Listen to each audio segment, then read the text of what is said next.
Vamos dar seguimento à nossa aula de transtornos depressivos, tá certo?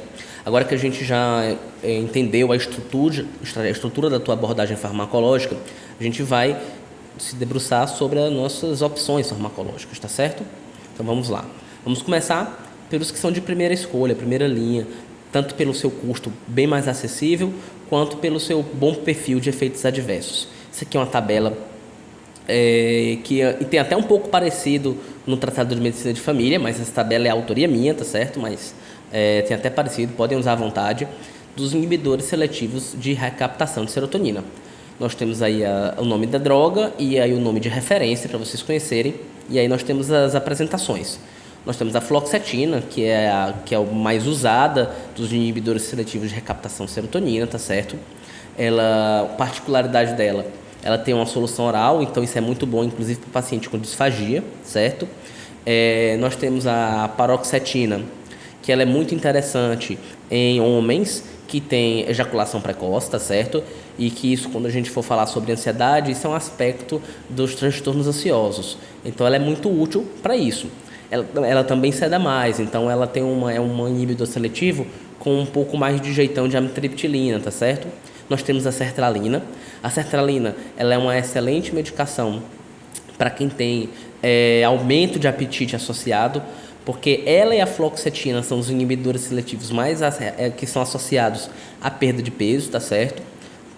Principalmente nos primeiros 6 meses, mas de uma maneira geral são as medicações que estão associadas, é comprovado, estatisticamente relevante, de que a fluoxetina e a sertralina são medicações que ajudam a emagrecer, ok? Então, você pode entrar com isso e você pode, inclusive, usar essa informação para melhorar a adesão do paciente ao tratamento, tá certo? Quem é que não quer tomar um remédio para emagrecer, né? Então, temos isso. E nós temos as medicações também que têm um melhor perfil para idoso, que são as medicações mais limpas, mais enxutas, que apesar de um custo um pouco mais alto, eles têm pouquíssimos efeitos adversos, pouquíssima interação medicamentosa. O citalopram e a sua versão, entre aspas, melhorada, o escitalopram. O escitalopram, eu digo versão melhorada, porque numa revisão sistemática, eles foram comparadas as duas drogas e o escitalopram foi melhor para controle de sintomas e foi melhor no perfil de efeitos colaterais. Ainda assim, além disso, tem ainda a solução oral, que o citalopram não tem, tá certo? Das medicações que podem ser usadas em gestantes, nós temos aí a fluoxetina e a sertralina. São duas opções muito usadas em gestantes, elas são seguras tanto na gestação quanto na lactação. A sertralina ela é um pouco melhor, um pouco mais segura, um pouco mais estabelecida a sua segurança do que a fluoxetina na lactação, mas as duas podem ser feitas, tá certo? Em relação aos inibidores seletivos, quando você vai prescrever um inibidor seletivo, você precisa falar para o paciente o que esse remédio pode fazer de ruim a ele. O paciente precisa entender que quando você entra com um psicofármaco, normalmente nos primeiros 15 dias, a depender do psicofármaco até os primeiros 45 dias, o paciente pode apresentar uma piora dos sintomas, e não uma melhora, uma piora dos sintomas depressivos, ansiosos.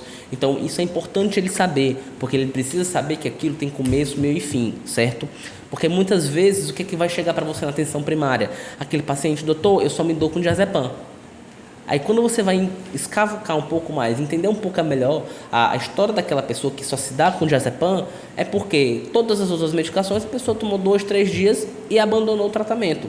Então, isso é importante, tá certo? É importante porque as medicações, na mudança de dose e no aumento da dose, na mudança de medicação, os sintomas, os efeitos benéficos da medicação só são melhor observados a partir de 15 dias, tipicamente a partir de 30 dias. Então, você precisa explicar para o paciente que aquele primeiro 15 dias, aquele primeiro mês, ele não vai ver diferença. E essa é a regra, tá certo? Então, você precisa dar essa informação para o paciente porque ele conhece melhor o que está acontecendo com ele e entende melhor porque ele está se sentindo pior tomando o remédio, tá certo? Então, em relação aos inibidores seletivos, nós temos a diminuição de libido, e isso é muito importante pontuar, inclusive quando você vai atender e prescrever para jovem, isso é importante, é uma causa importante de abandono, tá certo? Por outro lado, a anorgasmia é um efeito positivo que você pode usar quando prescrever, por exemplo, uma paroxetina em um homem que tem ejaculação precoce, tá certo? A sensação de boca seca e também de gosto ruim na boca, dores de cabeça, um enjoo leve, também são sintomas, efeitos adversos comuns, tá certo? Em relação às contraindicações relativas, não absolutas, nós temos o risco de convulsão, não são todos, mas alguns inibidores seletivos diminuem um pouco o limiar convulsivo, mas isso nunca implicou em contraindicação absoluta. Uso de antiagregantes e antiplaquetários. Poxa, você vai deixar de prescrever uma fluoxetina para um paciente que faz uso de AS? Então, assim, é preciso ter o pensamento crítico, discernimento, tá certo? No entanto, existe contraindicação absoluta, tá certo? O uso do disulfiram, que é o antietanol, tá certo? Naqueles pacientes que estão no tratamento para abstinência de álcool, e alguns antipsicóticos que não são de muito uso, de muita vivência na atenção primária, mas que você precisa saber, né? A tioridazina e a pimosida, tá certo? Então, contraindicações absolutas, tá bom, pessoal? Em relação aos tricíclicos, por que eu botei o tricíclico aqui na frente dos inibidores de recaptação de serotonina e noradrenalina? Pelo simples motivo de disponibilidade, acesso à medicação. Nós temos uma medicação que faz efeito antidepressivo, que tem um custo muito acessível para a nossa grande maioria da nossa população.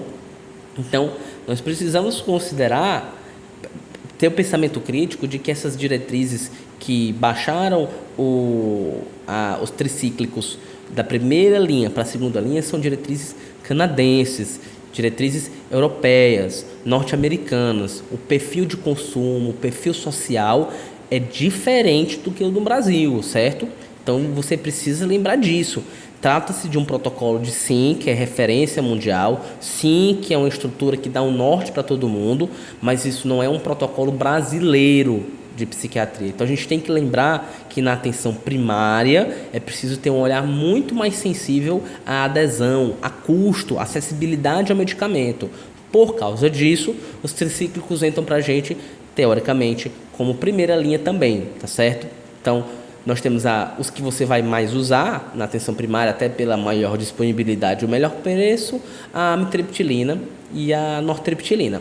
A nortriptilina é um derivado da amitriptilina. A única diferença é que ela tem melhor perfil de efeito adverso do que a amitriptilina, tá certo? Dentre os tricíclicos, evitar usar em idoso, mas dentre os tricíclicos, se tiver que usar entre com a nortriptilina, tá bom? De uma maneira geral, elas não são muito recomendadas nem para gestação nem para lactação, mas podem ser a amitriptilina e a nortriptilina podem ser usadas, são medicações mais antigas, mas é bom evitar por causa da ganho de peso, isso aí é muito importante na gestação. E a nortriptilina tem um ponto positivo que tem solução oral, certo? Em relação aos tricíclicos, o que é importante? Quando você vai prescrever um tricíclico, o que é que você tem que informar o paciente?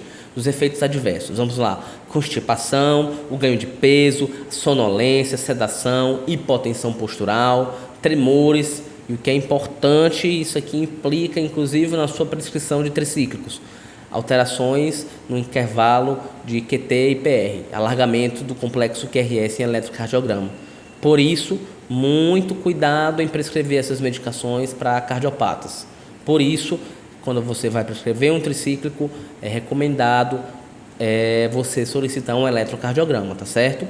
Contraindicações relativas, aí a gente chora, né? Porque aqui tem diabetes com contraindicação relativa, doença cardiovascular, prostatismo, hipertireoidismo, doença hepática, doença renal. Então, por quê? Porque o tricíclico ele induz ao ganho de peso. Então, você aumenta o risco cardiovascular nesse paciente. Contraindicação absoluta, IAM recente, tá certo? Recente 1 mês. Nós temos aqui uma classe que, para a gente, na atenção primária, é meramente histórica, que são os IMAL, os inibidores da monaminoxidase, tá certo? Aqui no Brasil, o que ainda vê o uso mais disponível é a tranilcipromina, tá certo? Conhecido como nome de referência Parnat. Isso aqui é só para vocês saberem que ainda existe, ok? Normalmente são indicados para episódios depressivos graves, refratários, com falhas de todas as outras classes medicamentosas, mas isso aqui foge da nossa aplicação, da nossa atuação na atenção primária, tá certo? Esse aqui é um slide mesmo, só para você entender por que foge. Porque ele causa de efeito adverso mais comum, crise hipertensiva por vezes fatal. e sintomas de mania, certo? E contraindicação absoluta, uso de outro antidepressivo, contraindicação absoluta, hipertensão, doenças cerebrovasculares, cefaleia, doença hepática, feocromocitoma. Então é uma indicação de um leque, uma janela terapêutica muito restrita, tá certo? Então, vamos agora, a gente saiu dos antidepressivos típicos, certo? E agora a gente vai para os antidepressivos atípicos, tá certo? Essa nomenclatura também daqui a pouco está caindo. Então, o que é um antidepressivo atípico? É toda medicação que apresentou um efeito melhor do que placebo para sintomas depressivos. Eles devem ser usados de maneira geral com cautela e usualmente não são de primeira escolha, usualmente, porque nós temos aí os inibidores seletivos, mas isso também tem caído. Grande questão que a gente precisa ter um olhar crítico para a atenção primária, certo? A nível de atenção secundária e terciária, eles são primeira escolha, mas para atenção primária a gente ainda pode tentar fazer um inibidor seletivo, uma fluoxetina mesmo, tá bom? Eles são chamados atípicos porque os efeitos antidepressivos eles não são os que são já conhecidos e muitas vezes eles não são completamente conhecidos. Vamos lá, em relação aos atípicos, o que vai ser de maior utilidade na gente, tá certo? É a agomelatina, certo? Que é um melatonérgico. Nós temos a mirtazapina, a trazodona, a bupropiona e o carbonato de lítio. Eles são atípicos. Quais são as classes em que eles estão enquadrados? A agomelatina é um melatonérgico, ela é a única da classe dela. A mirtazapina e a trazodona são moduladores da serotonina, tá certo? A bupropiona, ela é um inibidor seletivo de recaptação de dopamina e noradrenalina, que vocês conhecem mais para a sua aplicação na cessação de tabagismo. E o carbonato de lítio, que é um estabilizador de humor, tá certo? Em relação à agomelatina, que é conhecido como valdoxan, certo? Apresentação de 25 miligramas. Essas são as contraindicações dela. Trata-se de uma medicação nova, então crianças, adolescentes, amamentação, disfunção hepática. A mirtazapina, a agomelatina, ela não tem uma particularidade própria, tá certo? É uma medicação de efeito adverso, ela é muito bem tolerada, tem pouco efeito adverso, na verdade. A mirtazapina, tomar cuidado, porque ela pode causar granulocitose, portanto, febre, odinofagia, o paciente tem que fazer hemograma, certo? E tem que descontinuar o uso do álcool, mas é uma excelente medicação a mirtazapina, tem um bom efeito antidepressivo. Nós temos a trazodona, que ela pode causar priapismo, ok? Mas ela é um antidepressivo que é bem tolerado em idosos, tem um bom perfil de efeito, de ação, principalmente idosos que têm sintomas de alucinação associado a quadro demencial. Nós temos a bupropiona, que ela é eficaz, principalmente se você vai tratar um paciente que tem um transtorno depressivo e tem como comorbidade abuso de substância, um TDAH. E nós temos o carbonato de lítio, que é um estabilizador de humor. Dos estabilizadores de humor, ele é o mais suicidolítico, ou seja, o que ataca melhor a ideação suicida. A única questão é que você tem que controlar a litemia para saber se ele está em janela terapêutica, tá certo? Não adianta você mexer em dose de lítio sem litemia. Nós temos agora, sim, os que subiram para a primeira linha, certo? Nós temos os inibidores da recaptação da serotonina e noradrenalina. Antigamente, nas últimas diretrizes, era praticamente a venlafaxina, ela estava meio solitária nesse grupo, mas agora a gente tem a duloxetina. Elas são praticamente iguais em perfil de tratamento, assim, de efeito, de tolerabilidade, de efeito adverso, certo? A única questão só é que a duloxetina ela parece estar melhor estabelecida, tem um efeito mais importante em síndromes dolorosas, fibromialgia, etc, etc. Mas a venlafaxina pode e deve ser usada em transtornos depressivos e transtornos ansiosos que tem muita manifestação dolorosa, tá certo? Que está associado com uma dispepsia funcional, uma lombalgia crônica. Você pode usar a venlafaxina, que é uma medicação muito mais disponível e que, inclusive, é um pouco mais barata, certo? Efeito adverso mais comum é a hipertensão. Como assim? Em doses altas, na venlafaxina, acima de 150 miligramas, há um aumento muito discreto, mas existe um aumento de pressão, certo? Pode causar disfunção sexual, mas dentre as medicações que eu citei para vocês, inibidores seletivos, são as que menos causam disfunção sexual, tá certo? Elas elas são boas também porque elas fazem perda ponderal, ok? Emagrecimento, elas diminuem o apetite. E a pessoa pode ter tremor, pode ter sensação de mau gosto na boca, boca seca, náusea, que é uma coisa mais ou menos comum para as medicações. Lembrando sempre que é temporário, e nos inibidores seletivos eles são muito mais bem tolerados, tá certo? Contraindicações relativas. Hipertensão mal controlada é relativa, porque o aumento de pressão é muito modesto e só em doses mais altas. Então você pode começar a venlafaxina, duloxetina, ajustar, acochar ali, amarrar a pressão, otimizar o esquema hipertensivo e ficar controlando com um MRPE do paciente.